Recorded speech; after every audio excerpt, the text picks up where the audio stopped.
বিশ্বের ৮১টি দেশ থেকে ২০২৫ সালে ২৪,৬০০-র বেশি ভারতীয় নাগরিককে বহিষ্কার করা হয়েছে। ভারতীয় পররাষ্ট্র মন্ত্রণালয়ের নিজস্ব রিপোর্টে উঠে আসা এই তথ্য প্রমাণ করে বিদেশে ভারতীয় নাগরিকদের অবস্থান এখন সম্মানের নয়, বরং নিয়মভঙ্গ এবং অনিশ্চয়তার প্রতীক হয়ে উঠেছে। যেই দেশ নিজেকে বিশ্বের অন্যতম শক্তিশালী রাষ্ট্র বলে দাবি করে, সেই দেশের নাগরিকদের যদি সারা বিশ্ব থেকে দলে দলে ঘাড় ধাক্কা দিয়ে বের করে দেওয়া হয়, তখন সেই তথাকথিত বিশ্বশক্তির ভাবমূর্তি কোথায় গিয়ে দাঁড়ায়? চলুন শুরু করা যাক।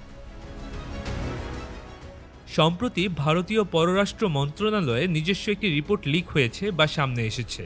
আর ২০২৬ সালের শুরুতে দাঁড়িয়ে গত এক বছরের অর্থাৎ ২০২৫ সালের সেই পরিসংখ্যান দেখলে আপনার চোখ কপালে উঠতে বাধ্য। পরিসংখ্যান বলছে বিশ্বের একটি দুটি নয়, গুনে গুনে ৮১টি দেশ থেকে ২৪,৬০০-রও বেশি ভারতীয় নাগরিককে বহিষ্কার বা ডিপোর্ট করা হয়েছে।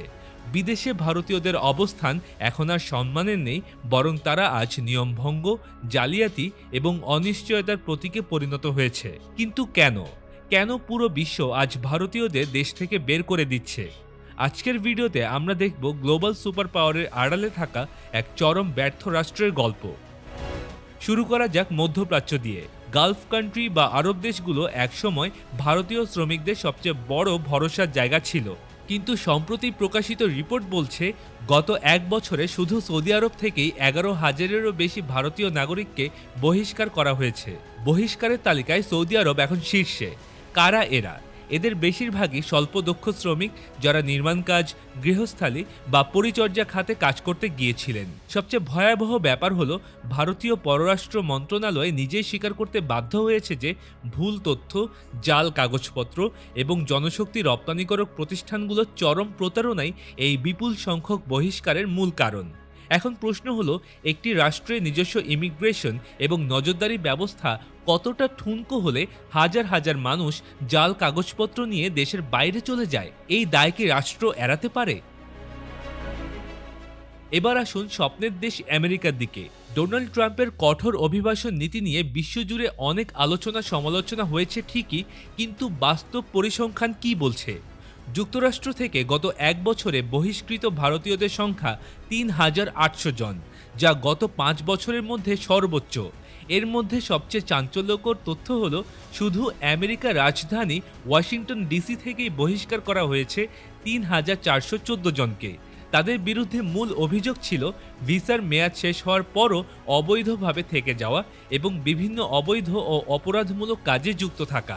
আর শুধু কি আমেরিকা, ব্রিটেন, অস্ট্রেলিয়া এবং রাশিয়ার মতো উন্নত দেশগুলো থেকেও ভারতীয়দের ঘাড় ধাক্কা দিয়ে বের করে দেওয়ার ঘটনা জ্যামিতিক হারে বাড়ছে। সবচেয়ে আশ্চর্যের বিষয় হলো, এই বহিষ্কৃতদের তালিকায় শুধু শ্রমিকরা নেই, আছে শিক্ষার্থীরাও। চলতি পরিসংখ্যানে দেখা যাচ্ছে, শুধু ব্রিটেন থেকে ফেরত পাঠানো হয়েছে ১৭০ জন ভারতীয় শিক্ষার্থীকে। এর কারণ পড়াশোনার নাম করে স্টুডেন্ট ভিসার অপব্যবহার এবং ইমিগ্রেশন আইন লঙ্ঘন। এই একটি ঘটনায় আজ আন্তর্জাতিক শিক্ষা খাতে ভারতের ভাবমূর্তিকে চরম প্রশ্নের মুখে ফেলে দিয়েছে। সবশেষে তাকাই এশিয়ার অন্ধকার জগতের দিকে। মিয়ানমার ও কম্বোডিয়ায় হাজারের বেশি ভারতীয় নাগরিক এক ভয়াবহ সাইবার জালিয়াতি চক্রের ফাঁদে পড়েছেন। উচ্চ বেতনের প্রলোভন দেখিয়ে আইটি প্রফেশনালদের সেখানে নিয়ে যাওয়া হয়। এরপর পাসপোর্ট আটকে রেখে তাদেরকে কার্যত সাইবার দাসে পরিণত করে বিভিন্ন অবৈধ এবং স্ক্যামিং কর্মকাণ্ডে বাধ্য করা হয়। শেষ পর্যন্ত যখন ওই দেশগুলোর পুলিশ রেইড দেয়, তখন ওই ভারতীয়দের পরিণতি হয় গ্রেপ্তার এবং বহিষ্কার। এই প্রতিটি ঘটনা, প্রত্যেকটা পরিসংখ্যান আজ আঙ্গুল তুলে দেখাচ্ছে ভারতের অভ্যন্তরীণ ব্যবস্থাপনার চরম সংকটকে। বিশ্বমঞ্চে জিওপলিটিক্স নিয়ে বড় বড় কথা বলা আর নিজের নাগরিকদের সুরক্ষা দেওয়া এক জিনিস নয়। আজ প্রশ্ন একটাই, যে রাষ্ট্র নিজের নাগরিকদের অবৈধ পাচার, জালিয়াতি এবং সাইবার দাসত্ব থেকে বাঁচাতে পারে না, তারা কিভাবে বিশ্বগুরু হওয়ার স্বপ্ন দেখে? নাগরিক সুরক্ষায় ভারত আসলে কতটা প্রস্তুত? এই পুরো বিষয়টি নিয়ে আপনার বিশ্লেষণ কি? আসলে কি ভারতের সুপার পাওয়ার ইমেজ শুধুই কাগজে বাঘ? কমেন্টে আপনার মতামতটি আমাদের জানান। দেখা হবে পরবর্তী কোনো পর্বে।